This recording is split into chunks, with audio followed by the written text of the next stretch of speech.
چلیں جی، اعوذ باللہ من الشیطان الرجیم، بسم اللہ الرحمن الرحیم۔ آیت نمبر 56 میں ہم نے درود شریف کی اہمیت کے بارے میں پڑھ لیا تھا کہ یہ کتنی اہمیت ہے اس کی اور کتنا اجر ہے اس کا، اس کے بارے میں ہم نے مختلف روایات پڑھی، ٹھیک ہے۔ اور یہ بھی سمجھا تھا کہ صلات کا کیا مطلب ہے، یعنی درود بھیجنے کا کیا مطلب ہے اور سلام بھیجنے کا کیا مطلب ہے۔ آج انشاءاللہ ہم نبی صلی اللہ علیہ وآلہ وسلم کی احادیث کی روشنی میں ہی اس کو سمجھیں گے کہ کون سے مواقع ہیں جن میں علماء کے نزدیک درود شریف پڑھنا واجب ہے، ٹھیک ہے، ضروری ہے۔ بعض کہتے ہیں کہ واجب ہے اور بعض کہتے ہیں کہ واجب نہیں ہے لیکن پڑھ لینا چاہیے، پڑھنا ضروری ہے، اس کے فوائد ہیں، ٹھیک ہے۔ اور یہ کہ نبی صلی اللہ علیہ وآلہ وسلم پر درود بھیجنا واجب ہے، یعنی آپ صلی اللہ علیہ وآلہ وسلم کا جب ذکر کیا جاتا ہے تو اس وقت درود شریف پڑھنا واجب ہے۔ اس کے بارے میں ہم حدیث بھی پڑھ چکے نبی صلی اللہ علیہ وسلم کی کہ جس شخص کے سامنے میرا نام لیا جائے اور وہ پھر درود نہ بھیجے تو وہ بخیل ہے۔ اسی طرح علماء کی ایک جماعت کا یہ بھی قول ہے کہ نبی صلی اللہ علیہ وسلم نے فرمایا کہ جو مجھ پر درود پڑھنا بھول گیا اس نے جنت کی راہ سے خطا کی، ٹھیک ہے۔ اور پھر اسی طرح سے، اور یہ صحیح درجے کی روایت ہے، اور اسی طرح ایک مرسل حدیث ہے کہ مجلس میں ایک دفعہ لازماً پڑھ لینا چاہیے درود شریف، ٹھیک ہے۔ پھر اسی طرح ایک اور روایت میں آتا ہے کہ جو لوگ کسی مجلس میں بیٹھے ہیں اور اللہ کے ذکر اور درود کیے بغیر اٹھ جائیں تو وہ مجلس قیامت کے دن ان پر وبال ہو جائے گی، اگر اللہ چاہے تو انہیں عذاب کرے اور اللہ چاہے تو انہیں معاف کر دے، ٹھیک ہے۔ تو بہرحال درود شریف جہاں نبی صلی اللہ علیہ وسلم کا ذکر کیا جاتا ہے تو آپ صلی اللہ علیہ وسلم کے نام کے ساتھ درود شریف پڑھنا واجب ہے، لیکن بعض اوقات پر پڑھنا واجب ہے، اور مطلب کچھ ایسے اوقات ہیں جس کے بارے میں علماء کہتے ہیں کہ یہاں پر لازمی پڑھ لینا چاہیے۔ وہ کون سے ہیں وہ دیکھ لیتے ہیں، جیسے اذان سن کر، ٹھیک ہے۔ مسند احمد کی حدیث میں ہے کہ جب تم اذان سنو تو جو مؤذن کہہ رہا ہو تم بھی کہو، پھر مجھ پر درود بھیجو، ایک کے بدلے 10 درود اللہ تم پر بھیجے گا، پھر میرے لیے وسیلہ مانگو جو جنت کی ایک منزل ہے، اور ایک ہی بندہ اس کا مستحق ہے، مجھے امید ہے کہ وہ بندہ میں ہوں، سنو جو میرے لیے وسیلہ کی دعا کرتا ہے اس کے لیے میری شفاعت حلال ہو جاتی ہے، ٹھیک ہے۔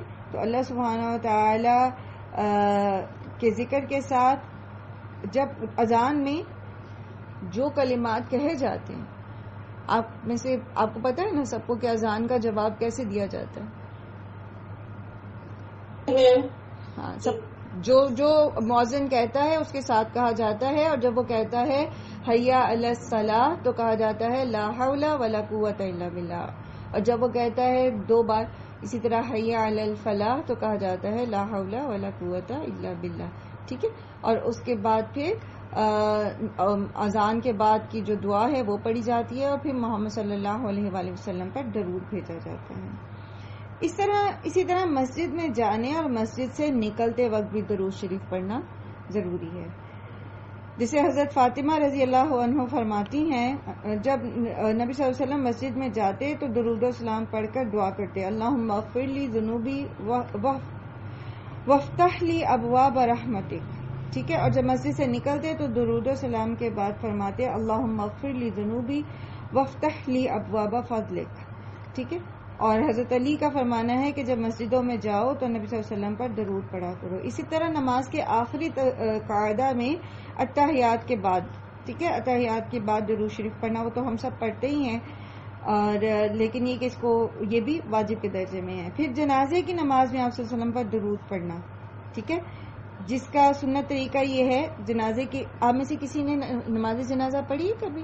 جب آپ حرم میں جاتے ہیں تو عام طور پر وہاں پر جو ہے وہ موقع ملتا ہے نا، ٹھیک ہے۔ تو اس کا طریقہ بھی ہمیں آنا چاہیے، اللہ تعالیٰ ہمیں توفیق دیں اور موقع دیں، اور اللہ تعالیٰ ہم سب کو ضرور حرم پاک میں لے کے جائیں تو مسجد نبوی میں اور حرم میں جو ہے وہ نماز جنازہ خواتین بھی ان کو بھی پڑھنے کا موقع ملتا ہے۔ تو اس کا مسنون طریقہ کیا ہے کہ پہلی تکبیر میں سورہ فاتحہ پڑھی جاتی ہے، ٹھیک ہے، امام جو ہے وہ سورہ فاتحہ پڑھتا ہے اور جو مقتدی ہیں وہ بھی زیر لفظ سورہ فاتحہ پڑھتے ہیں، اور دوسری میں درود پڑھا جاتا ہے، تیسری تکبیر کے بعد میت کے لیے دعا کری جاتی ہے، اور چوتھی میں پھر اللہم لا تحرمنا اجرہ ولا تفتنا بعدہ، یہ آگے تک اس کی دعا ہے، یہ پڑھی جاتی ہے. ٹھیک ہے.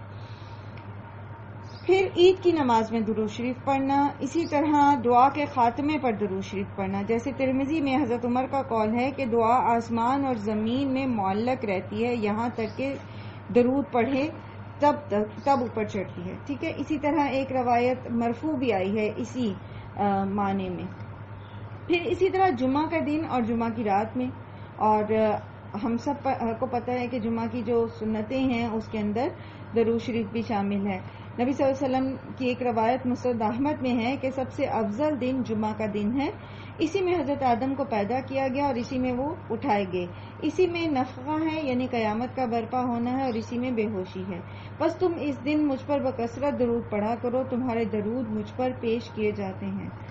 صحابہ رضی اللہ عنہم نے فرمایا آپ تو زمین میں دفنا دیے گئے ہوں گے، پھر ہمارے درود آپ پر کیسے پیش کیے جائیں گے؟ آپ صلی اللہ علیہ وسلم نے فرمایا اللہ تعالیٰ نے نبیوں کے جسموں کا کھانا زمین پر حرام کر دیا ہے، انبیاء کے جو جسد ہوتے ہیں وہ زمین میں سلامت رہتے ہیں، شہداء کے بھی اور انبیاء کے بھی. اور اس کے جو ثبوت ہیں وہ فی زمانہ بھی آپ کو ملے ہیں. مطلب آپ اگر تھوڑا سا سرچ کریں تو ایسے شہداء جنہوں نے خالصتاً اللہ کی راہ میں جان دی تو ان کے جسم جو ہیں وہ محفوظ رہے. خود حضرت عبداللہ حضرت جابر کے والد جو تھے ان کا جسم بھی جو ہے وہ امانتاً دفن کیا گیا تھا، وہ شہید تھے، تو جب ان کے جسد کو جو ہے وہ شفٹ کیا گیا دوسری جگہ تو وہ جب نکالا گیا تو بالکل تر و تازہ تھا. اور اسی طرح حضرت جابر کے ساتھ بھی یہ ہوا کہ ان کی قبر مبارک میں پانی آنا شروع ہو گیا، تو جو اس دور کا خلیفہ تھا غالباً اس کے خواب میں آئے وہ، اور انہوں نے بتایا کہ یہ جو میری قبر ہے اس کے اندر پانی آ رہا ہے. تو انہوں نے بہرحال جب ان کو منتقل کیا وہاں پر سے تو ان کا بھی جسم جو تھا وہ بالکل تر و تازہ تھا. پھر اسی طرح اور اس کے بارے میں کیونکہ بہت لیٹ ہوا، اور اس میں جب یہ شفٹ کیا گیا تھا حضرت جابر کے جسد کو تو بہت بڑا مجمع وہاں لوگوں کا موجود تھا، تو عینی شاہدین بھی بہت ہیں اس کے. اور بھی اس طرح کے انسیڈنٹس ہیں جس میں جو ہے وہ شہداء کی باڈی جب نکال گئی، اور سائنس جو ہے وہ اس پر وہ جسے کہتے ہیں نا اردو میں انگشت بدندہ ہیں، یعنی دانتوں تلے انگلیاں لیے ہوئے ہے کہ یہ کیسے پاسبل ہے. بٹ اللہ سبحانہ تعالیٰ نے زمین پر حرام کر دیے شہداء کے جسم جنہوں نے خالص اللہ سبحانہ تعالیٰ کی رضا کی خاطر جان دی، اور انبیاء کے جسد، جیسا کہ ہمیں اس حدیث سے بھی پتہ چلتا ہے. اور ایک وہ واقعہ بھی جس میں دو یہودیوں نے نبی صلی اللہ علیہ وسلم کے جسد مبارک کو چوری کرنے کی کوشش کی تھی، اور وہ آپ صلی اللہ علیہ وسلم کے روضہ مبارک کے بالکل پیروں تک جو ہے وہ قبر مبارک جو ہے اس کے کھودنے میں کامیاب ہو گئے تھے. تو اس وقت جو وہ تھا جو حکمران تھا ان کا نام تھا نور الدین زنگی. تو نور الدین زنگی جو ہیں ان کے خواب میں بار بار جو ہے وہ آپ صلی اللہ علیہ وسلم آتے رہے اور یہ بتاتے رہے، اور پھر وہاں پر کیا گیا جب سرچ کیا گیا اور خود دیکھا گیا تو ان دونوں جو ہیں یہودیوں کا پتہ لگا، اور کہتے ہیں کہ انہوں نے اتنی کھدائی کر دی ہوئی تھی کہ پیر مبارک جو ہیں نبی صلی اللہ علیہ وسلم کے ان کی جھلک نظر آ رہی تھی وہاں سے. تو اس کے بارے میں بعض لوگ کہتے ہیں کہ نہیں وہ حضرت ابوبکر کی قبر مبارک تھی، بعض کہتے ہیں حضرت عمر کی، حضرت ابوبکر نہیں حضرت عمر کی، کیونکہ حضرت عمر بھی راہ خدا میں شہید کیے گئے. تو بعض کہتے ہیں کہ نہیں محمد صلی اللہ علیہ وسلم کے تھے. لیکن بہرحال اس طرح کے آپ کو بہت سارے انسیڈنٹس جو ہیں وہ مل جائیں گے، ہسٹری میں محفوظ ہیں، اور اللہ سبحانہ و تعالیٰ کے رسول صلی اللہ علیہ وسلم نے خود بھی بتا دیا کہ ایسا ہوتا ہے کہ انبیاء کے جسم جو ہیں ان کو زمین کھا نہیں سکتی. اچھا، اس کے بعد ایک اور موقع یہ ہوتا ہے کہ خطیب پر یہ واجب ہے کہ دونوں خطبوں میں درود پڑھے. ٹھیک ہے، یعنی جب خطبہ دینے لگتا ہے تو پھر وہ جو ہے وہ درود شریف ضرور پڑھے گا. اسی طرح یہ قریباً 8 مواقع ہیں، اور 9واں یہ کہ جب آپ صلی اللہ علیہ وآلہ وسلم کی قبر مبارک کی زیارت کے وقت جایا جاتا ہے تو وہاں پر درود و سلام پڑھا جاتا ہے. اور ایک بات یاد رکھیے کہ یہ سلام آپ یہاں سے بیٹھ کے ان کو نہیں بھیج سکتے. جو سلام وہاں جا کے کہنا ہوتا ہے وہ وہی شخص کہے گا اور اپنی طرف سے ہی کہے گا. البتہ درود شریف آپ جہاں بیٹھ کے پڑھیں گے آپ کا درود شریف جو ہے وہ نبی صلی اللہ علیہ وآلہ وسلم تک پہنچا دیا جاتا ہے.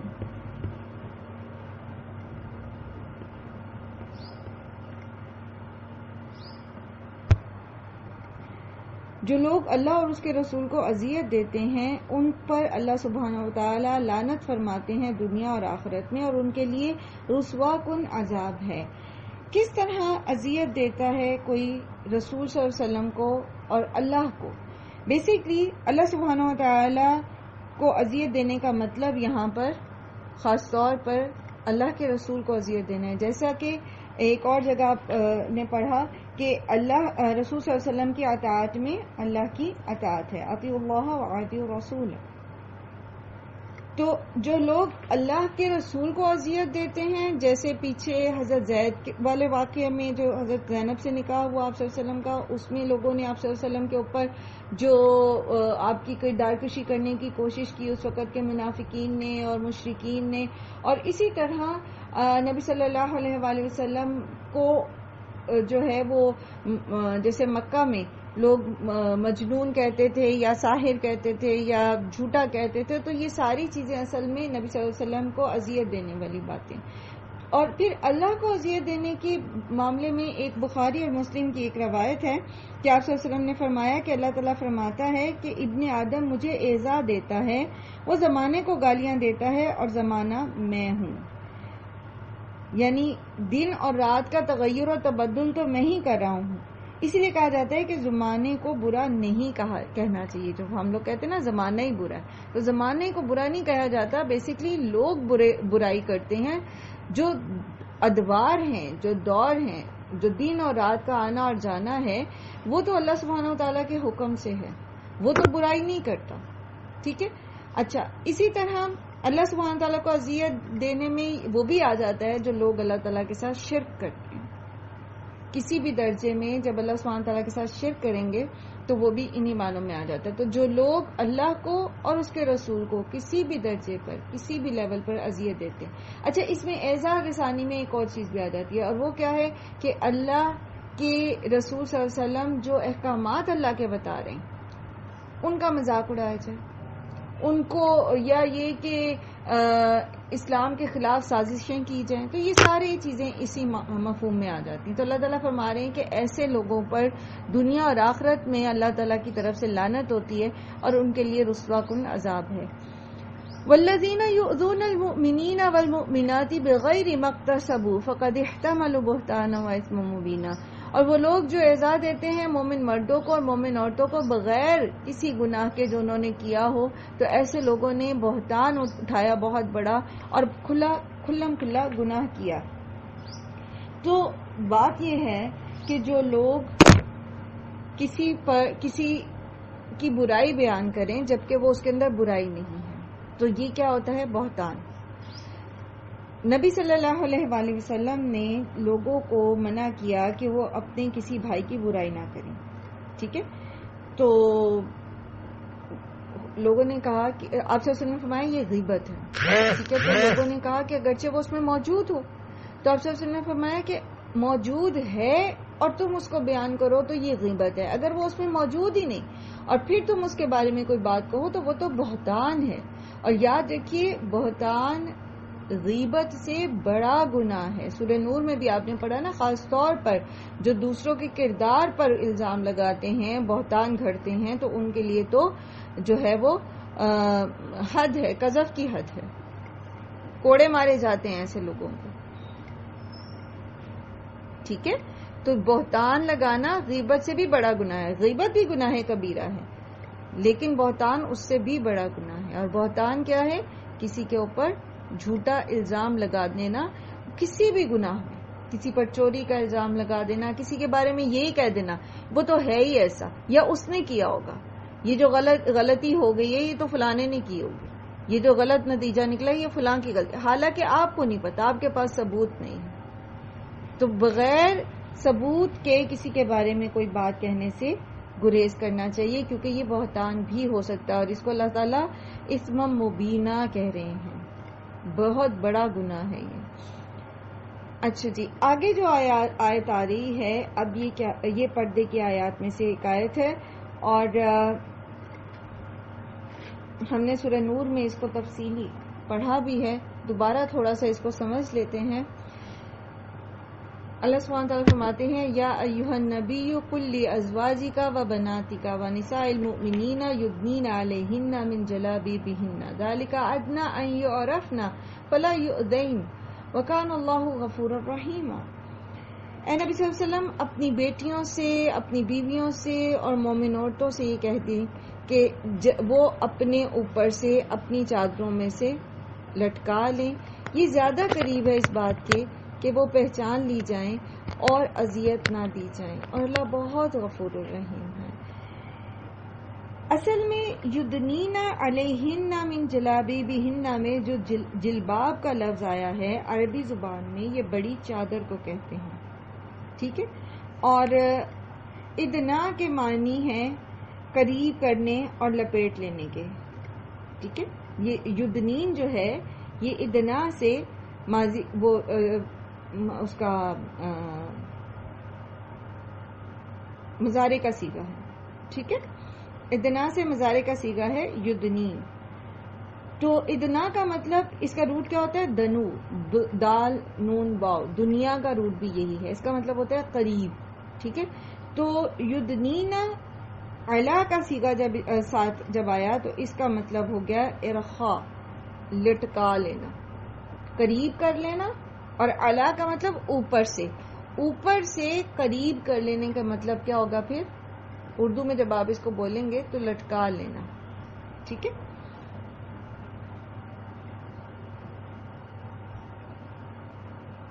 تو اس کا مطلب کیا ہوا کہ اپنی چادر کو، جلباب کو اوپر سے لٹکا لیں. تو اوپر سے کیسے لٹکایا جائے گا؟ پھر سر پہ سے لٹکایا جا سکتا ہے نا، اوپر سے اور کیسے لٹکایا جائے گا پھر؟ تو یہ ایک جیسے گھونگھٹ ڈالا جاتا ہے نا، اس طرح کی کیفیت بنتی ہے، جسے آگے کو چادر کو لٹکا لیں، چہرہ چھپانے کے معنوں میں آ رہا ہے. بعض مفسرین نے اس کا معنی صرف لپیٹ لینا لیا ہے، لیکن وہ حق ادا نہیں کرتا. چادروں کو لپیٹ لیں، لیکن اگر صرف لپیٹنے کا معنی آپ لیتے ہیں نا تو پھر لوگ سر کھلا چھوڑ کے بھی لپیٹ لیں گے، یا آدھے بال نکلے ہوئے آگے تو وہ سر پہ ڈال کے، جیسے ہمارے ہاں عام طور پر چادر لے کر خواتین باہر جاتی ہیں تو ان کا گلا بھی کھلا ہوا ہوتا ہے اور ان کے سر کے بال بھی دکھ رہے ہوتے ہیں، اور انہوں نے کانوں میں جو جیولری پہنی ہوتی ہے یا نہ بھی پہنی ہو، بہرحال کان بھی دکھ رہے ہوتے ہیں. ایک سٹائل کے ساتھ وہ سر کے اوپر لیتی ہیں، یا باریک سا دوپٹہ لے لیتی ہیں، بال بھی نظر آ رہے ہوتے ہیں سارے کے سارے اس کے اندر سے، اور وہ سمجھتی ہیں کہ وہ یہ حکم جو اللہ کا ہے کہ وہ ایک ایکسٹرا اوپر کپڑا ڈالیں گی، چادر ڈالیں گی تو وہ پورا کریں گی. حالانکہ یہ ایسی بات نہیں ہے. اس کا مقصد یہ ہے کہ عورت اپنے آپ کو چھپا لے، ٹھیک ہے. تو اگر آپ اس کو ایک موٹی چادر کو، جلباب کو، جو کہ آپ کے کپڑوں کے علاوہ ایک کپڑا ہے، اس کو لٹکا لیں، اپنے سر سے اوپر نیچے کو ڈال لیں، چہرہ آپ کا چھپ جائے، یہ اس کا معنی ہے. اور اس کا فائدہ کیا ہوگا؟ ذالک ادنی ان یعرفن فلا یؤذین. اس دور میں جو پردہ کرنا تھا وہ جاہلیت میں نہیں تھا، تو اس کا مطلب کیا ہے کہ جو یہ پردہ کریں گی وہ پہچان لی جائیں گی کہ یہ شرفا ہیں، مومن عورتیں ہیں. تو کوئی بھی شخص جس کے دل میں خرابی ہوگی وہ ان سے کوئی بھی ایسی امید نہیں لگائے گا. گویا مومن عورت کی پہچان ہے پردہ، لیکن وہ پردے کا حق ادا کرنے والی ہے، ٹھیک ہے. ہمارے ہاں جس طرح کے پردے اب بچیاں کر رہی ہیں، اور خاص طور پہ جو ہم نے وہ بھی پڑھا کہ سینے پر، پیچھے آپ نے پڑھا کہ سینے پر ڈال لیں اپنا کپڑا، ٹھیک ہے. تو اپنے محاسن کو جو چھپانا ہے وہ پورا نہیں ہوتا. آج کل کے جو سٹائلش قسم کے گاؤن پہنتی ہیں بچیاں فٹنگ والے، یا یہ کہ وہ چھوٹا سا حجاب سر پہ لپیٹ لیتی ہیں اور میک اپ کیا ہوا ہوتا ہے انہوں نے، اور چہرہ کھلا ہوا ہوتا ہے، چلے میک اپ نہ بھی کیا ہوا ہو تو سینہ بھی کھلا ہوا ہوتا ہے. تو یہ جیسے پہلے میں نے بہت دفعہ عرض کیا کہ پردہ جو ہے یہ بیسیکلی فلسفہ ہے، ٹھیک ہے. اور وہ فلسفہ کیا ہے کہ عورت اپنے محاسن کو چھپائے، اس کی خوبصورتی اور اس کی موجودگی کا احساس نہ ہو صنف مخالف کو، ٹھیک ہے. تو اس کے لیے یہ طریقہ بتایا جا رہا ہے. اور وکان اللہ غفور الرحیم، اللہ تعالیٰ بہت بخشنے والا رحم کرنے والا. کہیں پر اس کی پوری کوشش کے باوجود بھی کہیں پر کسی زینت کا اظہار ہو جاتا ہے یا کوئی ایسی بات ہو جاتی ہے تو وہ استغفار کر لے، اللہ تعالیٰ بخشنے والا ہے، معاف کرنے والا ہے. پھر یہ کہ یہ اللہ کی رحمت ہے کہ اللہ تعالیٰ نے ہم پر کوئی ایسی پابندیاں نہیں لگائیں جو فطرت کے خلاف ہوں، کہ آپ بالکل باہر نہیں جا سکتے، آپ بالکل کوئی جاب نہیں کر سکتے، آپ بالکل کسی مرد سے بات نہیں کر سکتے، آپ کو بالکل چار دیواری کے اندر بند رہنا ہے ہمیشہ. ایسی کوئی غیر فطری پابندیاں اللہ تعالیٰ نے نہیں لگائی. لیکن اللہ تعالیٰ نے ہمیں وہ حدود بتا دی اور وہ طریقہ وضع کر دیا جس کے ساتھ پھر ہم باہر نکل سکتے ہیں اور نامحرم سے جس حد تک ہمیں انٹریکٹ کرنا پڑے وہ کر بھی سکتے ہیں. اور مجبوری میں اگر ہمیں جاب کرنی پڑتی ہے تو وہ بھی کر سکتے ہیں. اگر ہمارے گھر میں کوئی باہر کے کام کرنے والا مرد نہیں ہے، بعض مرد جو ہیں وہ ملک سے باہر ہوتے ہیں اور خواتین کو خود سارے گھر کا انتظام جو ہے وہ نظم و نسق چلانا پڑتا ہے تو وہ بھی کر سکتی ہیں، لیکن حدود اور قیود میں رہ کر. اور اس میں پھر یاد رکھیے کہ سورہ نور میں ہم نے یہ پڑھا تھا کہ اپنے آپ جو زینت ظاہر ہو جائے تو اس کی اجازت ہے. تو اس میں بعض علماء چہرے اور ہاتھوں کو لیتے ہیں، چہرہ اور ہاتھ خود بخود کھل جاتے. اب اس میں آپ خود چہرے کا جہاں تک تعلق ہے تو ابو العلا مودودی کی کتاب، جیسے میں نے آپ سے پچھلی کلاس میں بھی کہا تھا، پردہ، اگر آپ وہ پڑھ سکیں تو اس میں انہوں نے بہت دلائل کے ساتھ اس چیز کو ثابت کیا ہے کہ عورت کے محاسن میں اس کا چہرہ شامل ہے. اور ہم سب یہ جانتے ہیں کہ آپ کی جو ایڈورٹائزنگ ہے، جتنا جو اس کا میڈیا ہے، تو وہ عورت کو اس کے باقی جو سارے محاسن ہیں اس کے علاوہ اب دیکھیے کہ چہرے کے اوپر بہت فوکس ہوتا ہے. اگر سر اتار دیا جائے تو کسی کی ماڈل کی کسی بھی اس کی جو ہے اس کا چارم نہیں رہتا. اور ایون آپ دیکھتے ہیں کہ بہت سارے لوگ جو یہ اپنی طرف سے اس کو کرنا چاہتے ہیں، اسلامائز کرنا چاہتے ہیں اس چیز کو، تو وہ سر اتار دیتے ہیں، اوپر سے سر کاٹ دیتے ہیں پکچر کا یا کچھ، تو وہ سمجھتے ہیں کہ شاید یہ اسلامائز ہو گیا. تو چہرہ بہرحال کشش رکھتا ہے، ٹھیک ہے. اس کے علاوہ پھر یہ کہ آپ ہاتھ وغیرہ جو ہیں اس میں بھی آپ کو یہ عورت کے اپنے شعور پہ ہوتا ہے، اس کو اندازہ ہوتا ہے کہ وہ اس کے ہاتھ یا اس کی آنکھیں جو اس کے نقاب میں سے جھانک رہی ہیں کہیں وہی تو اٹریکٹ نہیں کر رہی، یا اس کی آواز یا اس کا انداز بولنے کا. تو یہ ساری چیزیں جو ہے عورت کو اللہ تعالیٰ نے اس چیز کا شعور دیا ہے کہ وہ جانتی ہے کہ اس کو کس طرح سے جو ہے وہ اس کی کون سی بات، کون سی چیز جو ہے وہ دوسرے کو اٹریکٹ کر سکتی ہے، وہ انجان نہیں ہوتی اس معاملے میں. تو پھر پردے کے فلسفے کو ذہن میں رکھتے ہوئے اس چیز کا شعور خود بھی رکھنا ہے، بیٹیوں بہوؤں کو بھی دینا ہے، ٹھیک ہے.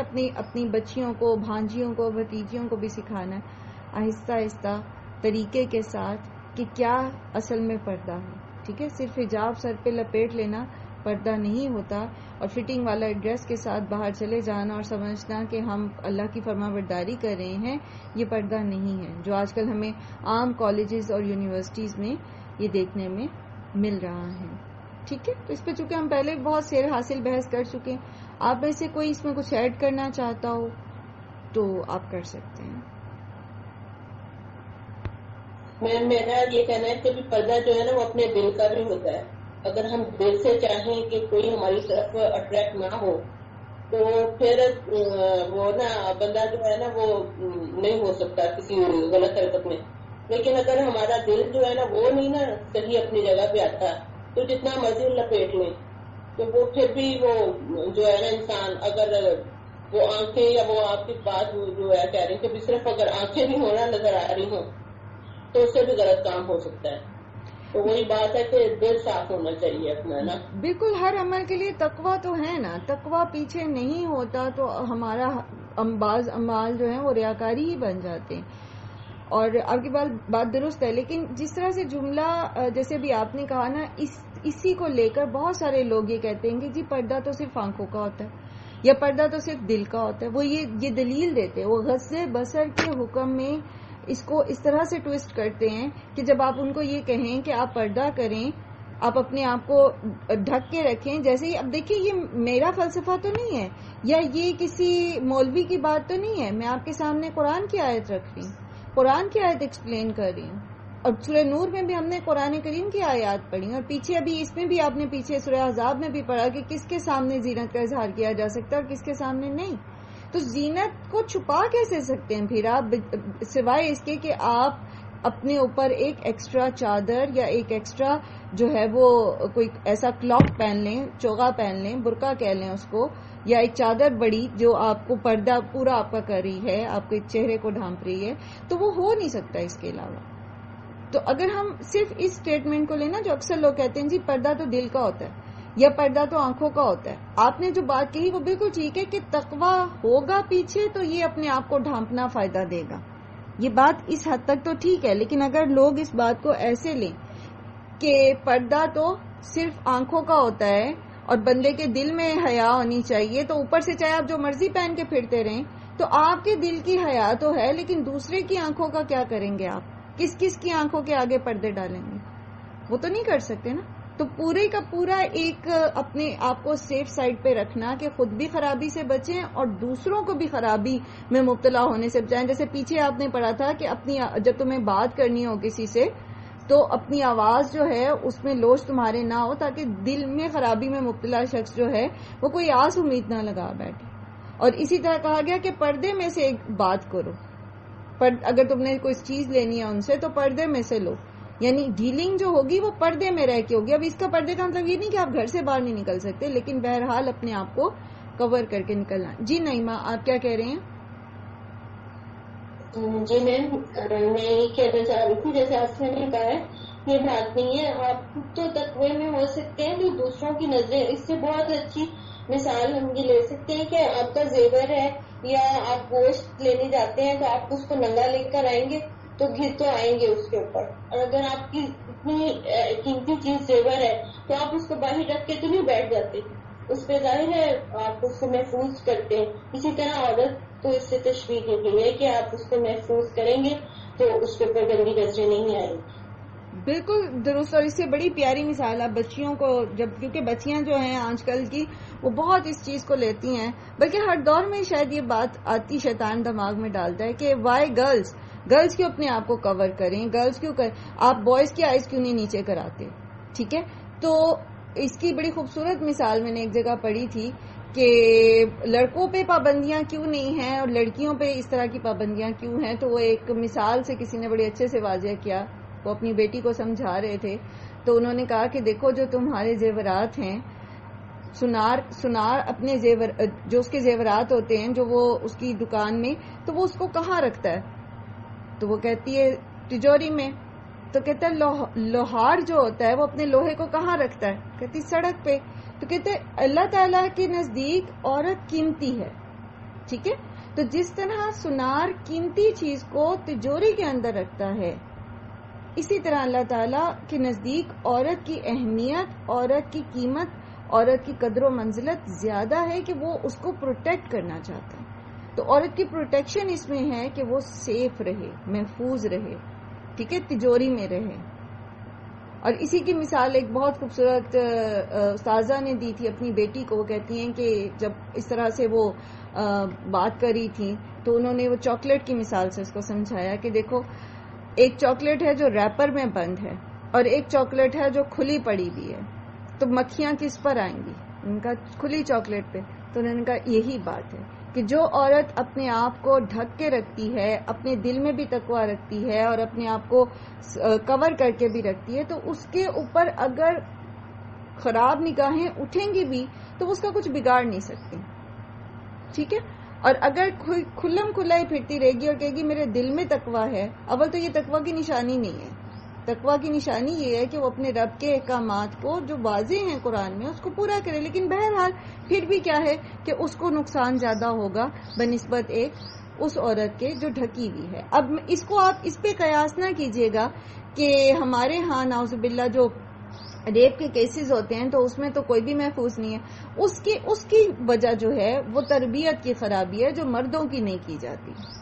ٹھیک ہے, ہمارے ہاں عورتوں کو تو 4 برقعے ہم پہنا ہی دیتے ہیں, لیکن بیٹوں کی تربیت نہیں کرتے، مردوں کی تربیت نہیں کرتے، تو وہ وجہ وہ ہے کہ مرد کی تربیت نہیں ہوئی گی، جو کہ اللہ ہی کا حکم ہے کہ اس کی بھی تربیت کی جائے گی، اس کو بھی غض بصر کا حکم دیا جائے گا، اس کو بھی بتایا جائے گا کہ اس نے کس کے کون اس کے سامنے آ جائے گا تو اس کو نظریں جھکانی ہیں اپنی۔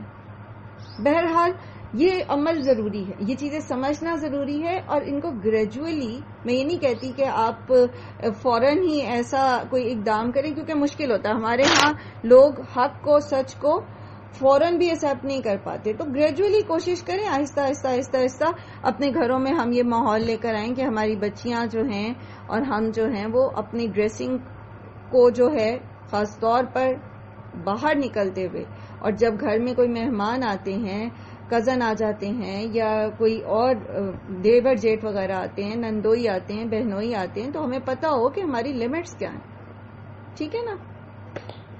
جی میں ایک بات کہنا چاہوں گی کہ جب اللہ تعالیٰ نے پردے کے احکامات جب تک نازل ہوگے تو یہ دیکھا ہے کہ دنیا کی وہ بہترین عورتیں تھیں اور انہوں نے دنیا کے بہترین مردوں سے پردہ کیا، حالانکہ ان مردوں میں تو کوئی نہیں تھا نا، لیکن پھر بھی اللہ تعالیٰ نے، پھر ہم یہ اللہ تعالیٰ کے احکام کا مذاق تو نہیں اڑا سکتے نا کہ جس طرح سے اللہ نے حکم دے دیا ہمیں اس کو بے کرنے ہر صورت۔ جی بالکل، اب بات دراصل یہ ہے کہ معاشرے کے اندر ہمیشہ ہر جگہ بہترین لوگ بھی نہیں ہوتے۔ ابھی جیسے آپ دیکھیں گے واقعہ افق میں، حالانکہ جو تھے وہ دونوں افراد جو تھے، جو مرد تھے اور جو خاتون تھی، دونوں کے دونوں معاشرے کے بہترین لوگ تھے، حضرت عائشہ بھی اور جن کے اوپر الزام ان کے ساتھ لگایا گیا تھا، اور مومنین میں سے میجورٹی نے اس میں حصہ نہیں لیا تھا، لیکن پھر بھی اس واقعے کو کتنی ہوا ملی منافقین کے ذریعے کہ کچھ چند مومن بھی اس میں شامل ہو گئے۔ تو ہر جگہ پر اچھے برے لوگ موجود ہوتے ہیں، ہم مطلب اپنی پروٹیکشن کرتے رہیں۔ اللہ تعالیٰ نے اسی لیے احکامات دیے ہمیں یہ کہ ہم بہرحال اپنی حفاظت خود کریں، ٹھیک ہے، اور خدا نخواستہ اگر کہیں کوئی خرابی ہوتی ہے تو اس میں ہمارا حصہ نہ ہو، کیونکہ ہم بھی اپنا حصہ ڈال دیتے نا انجانے میں۔ پھر چلیں آگے چلتے ہیں۔ وَإِن لَّمْ يَنْتَهِ الْمُنَافِقُونَ وَالَّذِينَ فِي قُلُوبِهِم مَّرَضٌ، اور اگر البتہ نہ باز ہے منافق اور وہ جن کے دلوں میں مرض ہے، یعنی خرابی ہے، مسلمانوں کو تنگ کرنا چاہتے ہیں، والمرجفون، اور جھوٹی خبریں اڑانے والے، فی المدینہ مدینہ میں، لنغرینک بہم ثم لا یجاورونک فیہا الا قلیلا، ہم ضرور ان کو آپ کو ان پر مسلط کر دیں گے، پھر وہ نہ رہیں گے آپ کی ہمسائیگی میں مگر یہ کہ بہت تھوڑا عرصہ۔ منافقین کا کام یہ تھا، اب جیسے غزوہ احزاب پیچھے ہوئی، اب مسلمان ایک ایسی کیفیت میں تھے کہ ارد گرد سے دشمنوں میں گھرے ہوئے تھے۔ اب یہ کیا کرتے تھے منافق؟ ہر کچھ دن بعد کوئی نہ کوئی افواہ اڑا دیتے تھے، فلاں قبیلہ حملے کی تیاری کر رہا ہے، فلاں یہ کر رہا ہے، فلاں نے یہ سازش تیار کر لی ہے، اور پھر 1 سے 2، 2 سے 4، 4 سے 5 کان میں پہنچتی بات کچھ کی کچھ بن جاتی، اور مسلمان ایک پیس آف مائنڈ میں نہیں ان کو یہ آنے دے رہے تھے۔ تو اللہ سبحانہ تعالیٰ نے فرمایا کہ اگر یہ باز نہ آئے ان حرکتوں سے، مسلمانوں کے بیچ میں خوف و ہراس پھیلانے اور ان کو جو ہے وہ تنگ کرنے سے باز نہ آئے، تو پھر اللہ تعالیٰ ایک دن ان کو یہاں سے بے دخل کرا دے گا۔ اور آپ کو پتہ ہے پھر کہ غزوہ تبوک کے بعد جو ہے یہ کھل کر ان کی منافقت جب سامنے آ گئی تو لوگوں نے باقاعدہ پھر ان سے جو ہے وہ ایک طرح سے جیسے ناپسندیدگی اور نفرت اور اس طرح کے رویے انہیں فیس کرنے پڑے۔ ملعونین اینما ثقفوا، یہ لعنت کیے گئے ہیں جہاں کہیں وہ پائے جائیں، اخذوا، وہ پکڑے جائیں، وقتلوا، اور قتل کیے جائیں، تقتیلا، بری طرح قتل کرنا، یعنی ان کا جب ان کا پول کھل جائے گا تو پھر ان کو امان کہیں نہیں ملے گی۔ منافق جو تھے ان کا کام کیا تھا کہ یہ ایک طرف مسلمانوں میں مسلمان بن جاتے تھے، دوسری طرف جو مشرکین تھے ان کے ساتھ ان کے ساتھ ہی بن جاتے تھے، ٹھیک ہے۔ وَإِذَا لَقُوا الَّذِينَ آمَنُوا قَالُوا آمَنَّا وَإِذَا خَلَوْا إِلَىٰ شَيَاطِينِهِمْ قَالُوا إِنَّا مَعَكُمْ إِنَّمَا نَحْنُ مُسْتَهْزِئُونَ۔ سورہ بقرہ میں بھی آپ نے پڑھا کہ جب مسلمانوں سے ملتے ہیں، مومنوں سے ملتے ہیں، کہتے ہیں ہم تمہارے ساتھ ہیں، اور جب ان سے ملتے ہیں کہتے ہیں ہم تمہارے ساتھ ہیں، مسلمانوں سے تو ہم مذاق کر رہے تھے۔ تو جب ان کا معکم انما نحن مستہزئون، سورہ بقرہ میں بھی آپ نے پڑھا کہ جب مسلمانوں سے ملتے ہیں، مومنوں سے ملتے ہیں، کہتے ہیں ہم تمہارے ساتھ ہیں، اور جب ان سے ملتے ہیں کہتے ہیں ہم تمہارے ساتھ ہیں، مسلمانوں سے تو ہم مذاق کر رہے تھے۔ تو جب ان کا یہ چاہتے یہ تھے کہ یہ دونوں طرف سے بینیفٹس حاصل کرتے ہیں، مسلمانوں کے ساتھ اپنا ساتھ شو کریں، مسلمان جنگ جیت جائیں تو یہ مال غنیمت پالیں، اور مسلمانوں کے ہاتھوں بھی محفوظ رہیں، اسی طرح مشرکین جنگ جیت جائیں تو ان سے فائدہ اٹھائیں اور ان کے جنگ میں دوران جنگ ان کے ہاتھوں سے محفوظ رہیں۔ اب جب ان کا پول کھل جائے گا، ٹھیک ہے، تو پھر کیا ہوگا؟ مسلمان ان کو پائیں گے تو وہ بھی ان کو نہیں چھوڑیں گے، اور مشرکین ان کو پائیں گے تو وہ بھی ان کو نہیں چھوڑیں گے۔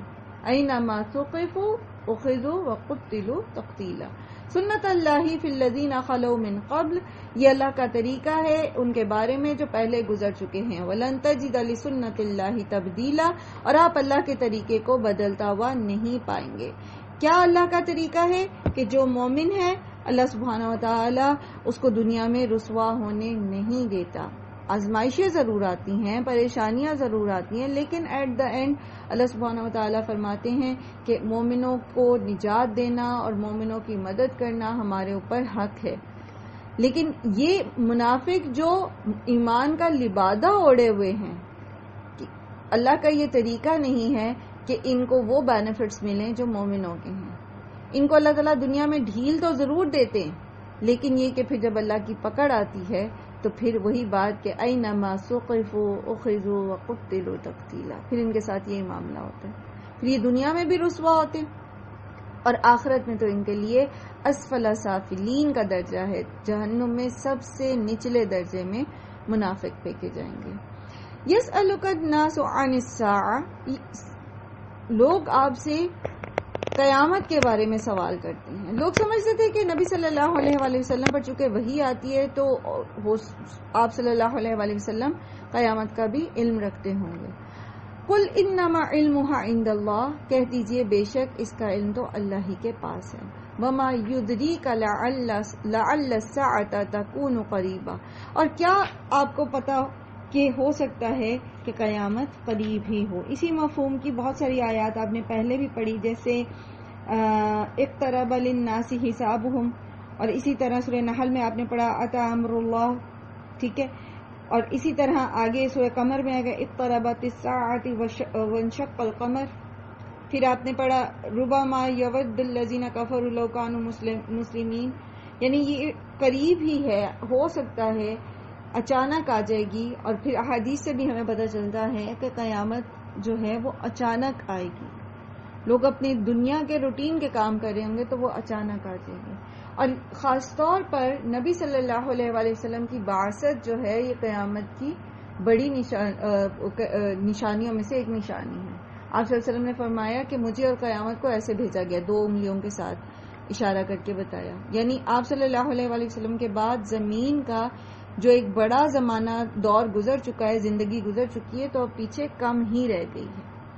تو لیکن قیامت کب برپا ہوگی اس کا علم کسی کے پاس نہیں ہے، کیونکہ سورہ طٰہٰ میں بھی آپ نے پڑھا نا کہ اللہ تعالی نے حضرت موسیٰ سے جب کلام کیا تو ان کو یہ بتایا کہ میں نے قیامت کا علم کسی کو نہیں دیا۔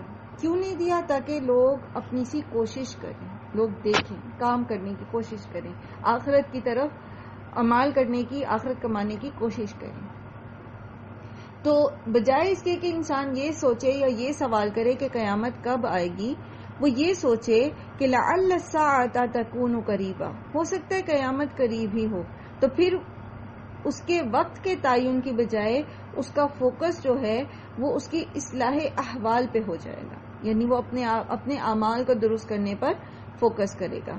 ان اللہ لعن الکافرین، بے شک اللہ تعالیٰ لعنت کرتا ہے کافروں پہ، وعد لہم سعیرا، اور تیار کر رکھا ہے ان کے لیے اس نے بھڑکتی ہوئی آگ کا عذاب، خالدین فیہا ابدا، وہ اس میں ہمیشہ رہیں گے، لا یجدون ولیا ولا نصیرا، اور نہیں وہ پائیں گے اس میں کوئی دوست اور کوئی مددگار، حتیٰ کہ کفار کے جو دوست دنیا میں ہوں گے، جو دنیا میں ان کے سردار رہے، جو دنیا میں جتھے بن کے رہے، جو دنیا میں یک یکجان دو قالب تھے اسلام کے خلاف، جنہوں نے اپنا مال لگایا، اپنی انرجیز لگائیں اسلام کے خلاف، اور دنیا میں ایک دوسرے کو پروٹیکٹ کرتے تھے، قیامت کے دن وہ آپس میں سب سے بڑے دشمن ہو جائیں گے. پیچھے بارہا آپ اس مضمون کو پڑھ کے آئے کہ جگری دوست ایک دوسرے کے دشمن ہو جائیں گے.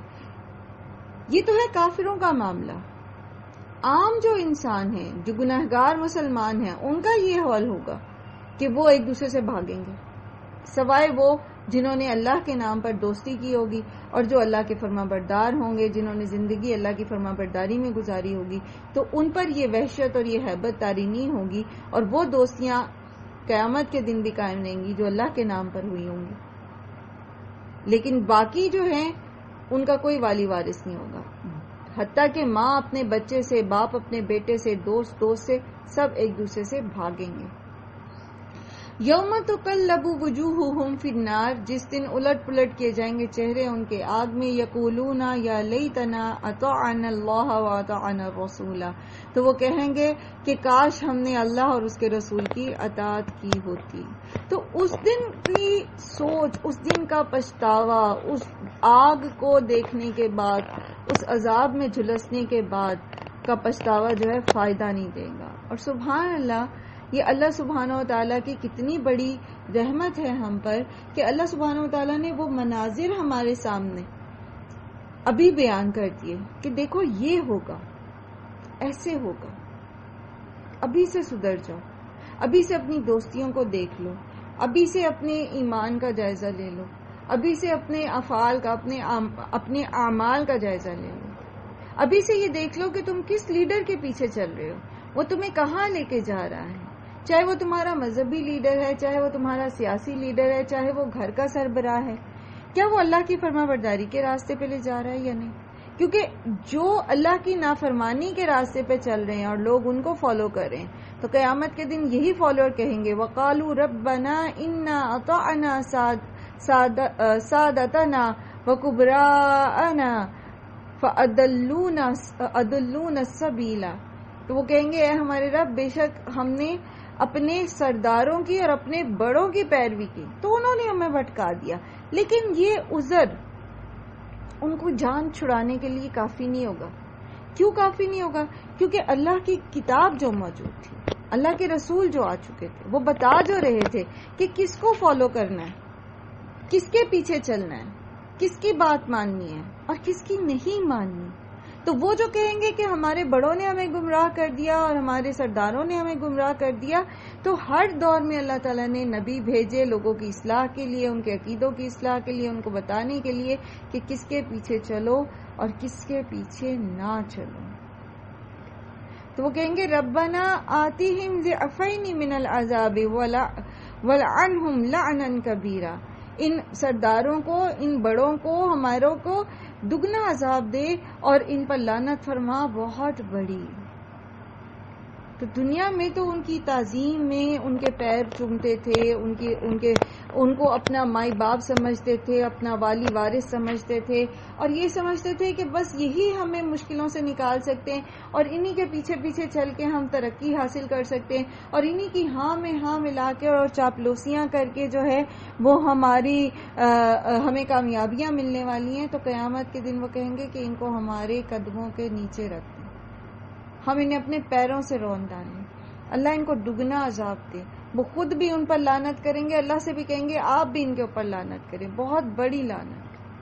تو بندہ دنیا میں ہی دیکھ لے، جانچ لے، پرکھ لے، اور کسوٹی آپ کے پاس موجود، ہر دور کے لوگوں کے پاس موجود نہیں تھی.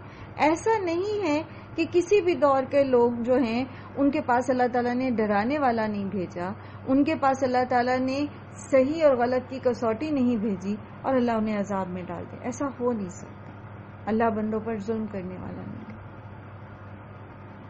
تو کسوٹی آپ کے پاس موجود ہے.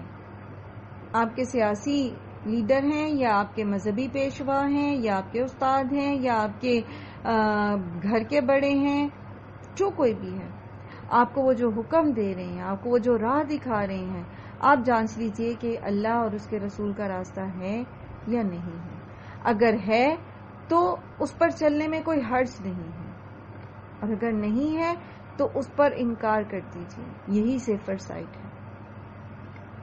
یا ایھا الذین آمنوا لا تکونوا کالذین آذوا موسیٰ فبرأہ اللہ مما قالوا.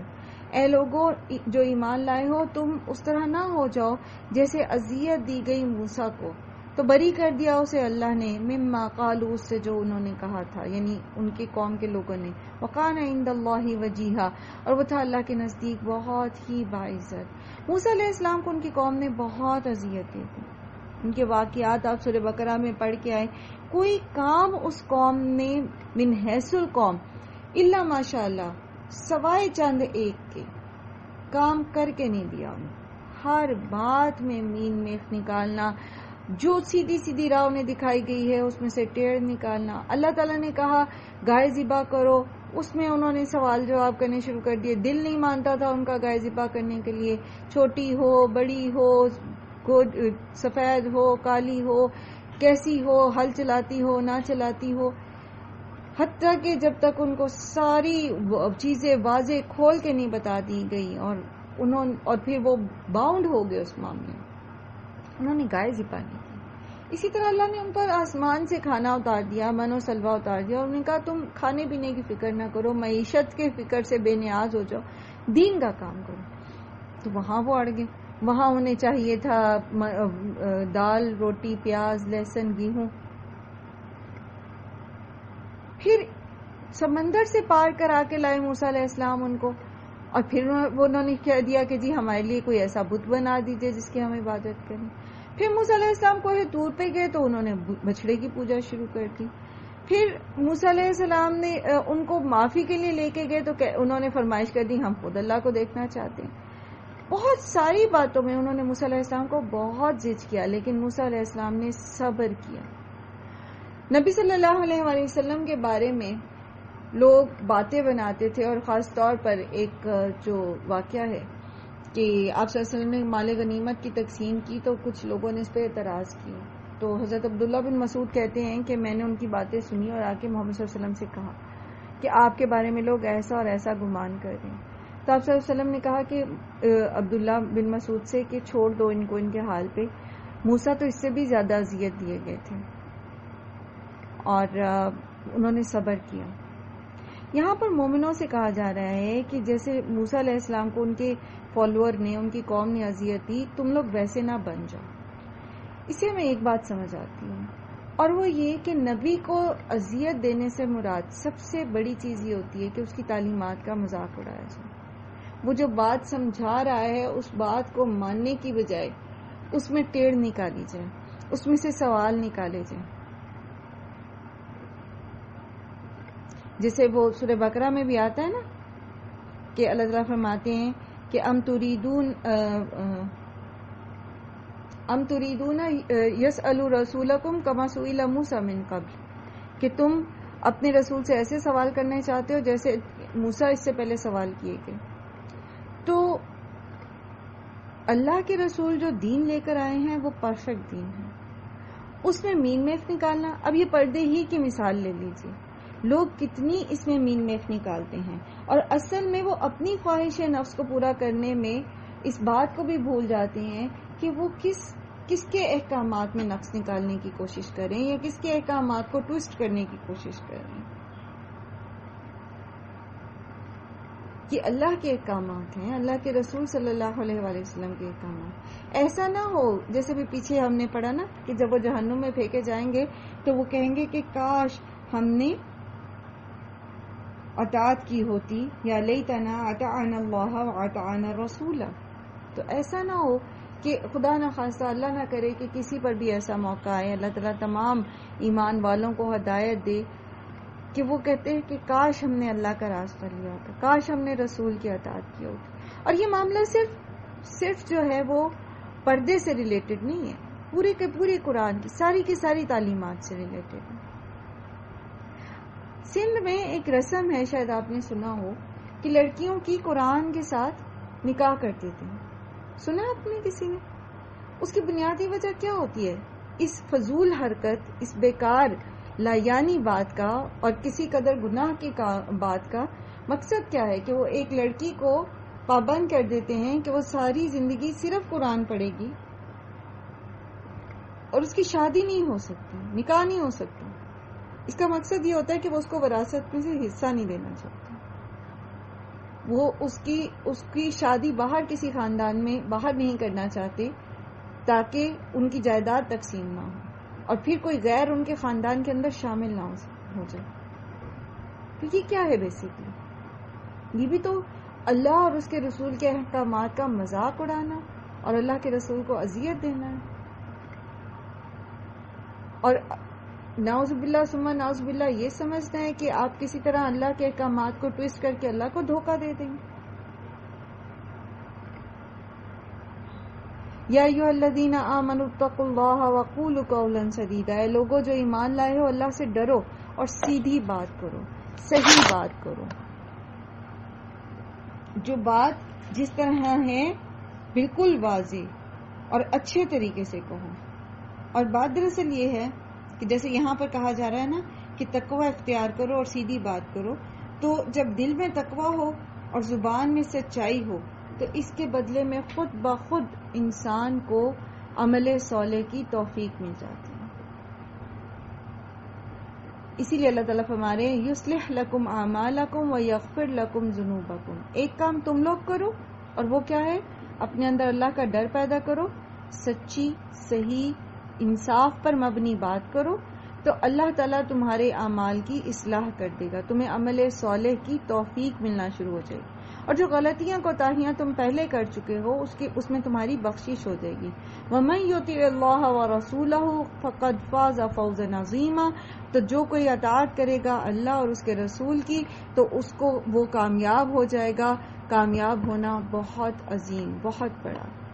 اِنَّا عَرَضْنَا الْأَمَانَةَ، بے شک ہم نے پیش کیا امانت کو، عَلَى السَّمَاوَاتِ وَالْأَرْضِ وَالْجِبَالِ فَأَبَيْنَا أَن يَحْمِلْنَهَا وَأَشْفَقْنَا مِنْهَا وَحَمَلَهَا الْإِنسَانُ إِنَّهُ كَانَ ظَلُومًا جَهُولًا. بے شک ہم نے امانت کو پیش کیا آسمانوں، زمین اور پہاڑوں پر، تو انہوں نے اس کو اٹھانے میں معذرت کر دی کہ وہ اس کو اٹھا نہیں سکتے، وہ ڈر گئے اس سے، اور انسان نے اسے اٹھا لیا. بے شک انسان بہت ظالم اور جاہل ہے.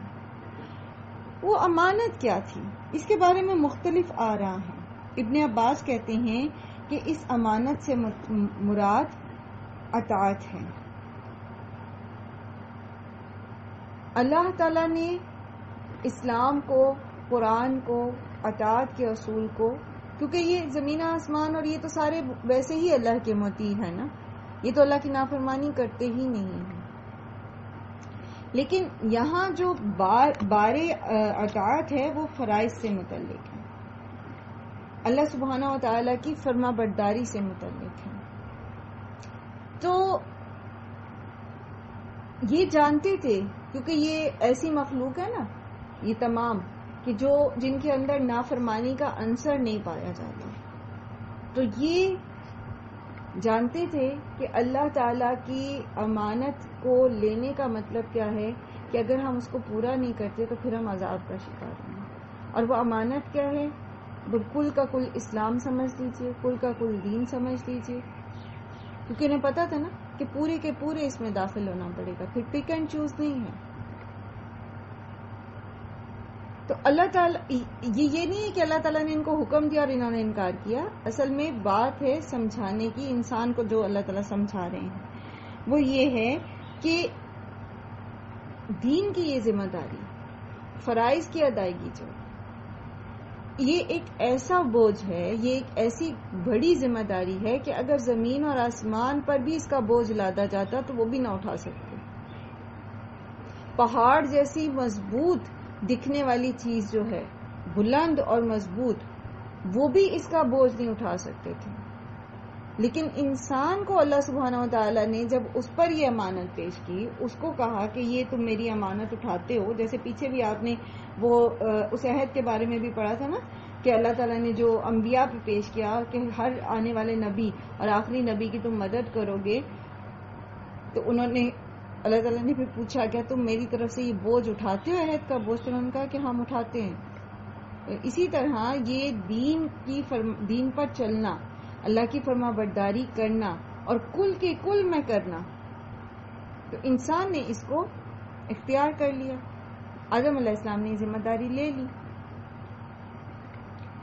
اس کو آپ ایسے سمجھ سکتے ہیں کہ یہ بھی ہو سکتا ہے، مطلب یہ ایسا بھی ہو سکتا ہے کہ واقعتاً اللہ تعالیٰ نے ان زمین آسمان اور پہاڑوں سے اس متعلق سوال جواب کیے ہوں، ٹھیک ہے. اور یہ بھی ہو سکتا ہے کہ اللہ تعالیٰ نے ایک تمثیل بیان کر کے ہمیں سمجھایا ہو، جیسے بھی میں نے عرض کیا کہ یہ سمجھانے کے لیے اللہ تعالیٰ نے کہا ہے، ٹھیک ہے. تو ایسا بھی ہو سکتا ہے کہ اللہ تعالیٰ انسان کو یہ بتا رہے ہیں کہ ایک طرف دیکھو زمین اور آسمان اور بڑے بڑے پہاڑ ہیں، اور دوسری طرف یہ 5 سے 6 فٹ کا آدمی ہے، اور اللہ تعالیٰ یہ کہتے ہیں، یہ پوچھتے ہیں کہ میں اپنی ساری مخلوقات میں سے کسی کو یہ طاقت دینا چاہتا ہوں کہ وہ میری بنائی گئی دنیا میں رہتے ہوئے اپنی رضا و رغبت کے ساتھ میری فرما برداری کرے، میری بالا تری کا اقرار کرے، میرے احکامات کی اطاعت کرے، اور اگر وہ میرا انکار کرنا چاہتا ہے تو وہ بھی کر سکے گا. یعنی یہ جو چوائس کی ایک دینا ہے نا، جو اللہ تعالیٰ نے انسان کو دی ہے چوائس، یہ باقی کسی کے پاس نہیں، ایون فرشتوں کے پاس بھی نہیں. تو یہ ذمہ داری کوئی اٹھا سکتا ہے؟ ایک ایسی دنیا جہاں تمہارے لیے بہت ساری لذتیں بکھری ہوئی ہیں، بہت ساری جو ہیں وہ رغبتیں بکھری ہوئی ہیں، ہر طرف سے تمہارے اوپر تمہارے لیے ایک کشش موجود ہے، اور اس میں تمہارے پاس اختیار بھی دیا جا رہا ہے کہ تم چاہو تو فرما برداری کرو اور چاہو تو نافرمانی کرو. لیکن اگر فرما برداری کرو گے، اللہ تعالیٰ کی برتری کو تسلیم کرو گے، تو تمہارے لیے بہت انعامات ہیں، اور اگر نافرمانی کرو گے تو عذاب کا شکار ہوگے. تو انسان اس بڑی کامیابی کو دیکھ کر، اس جنت کو دیکھ کر مان گیا کہ اللہ تعالیٰ میں یہ ذمہ داری اٹھاتا ہوں. جبکہ دوسری طرف بڑے جو اللہ سبحانہ و تعالیٰ کی مخلوقات ہیں، زمین اور آسمان جیسی، وہ اس بارے گراں کو اٹھاتے ہوئے ڈر گئے کہ کیسے بچیں گے، نفس کے بہکاووں سے کیسے بچیں گے، شیطان کے بہکاووں سے کیسے بچیں گے، اور اگر ہم پورا نہ کر سکے تو پھر اس عذاب سے کیسے بچیں گے. سمجھ رہے ہیں اس بات کو، اس تمثیل کو سمجھ سکیں آپ؟ کوئی بتائے گا مجھے کیا سمجھ آئی؟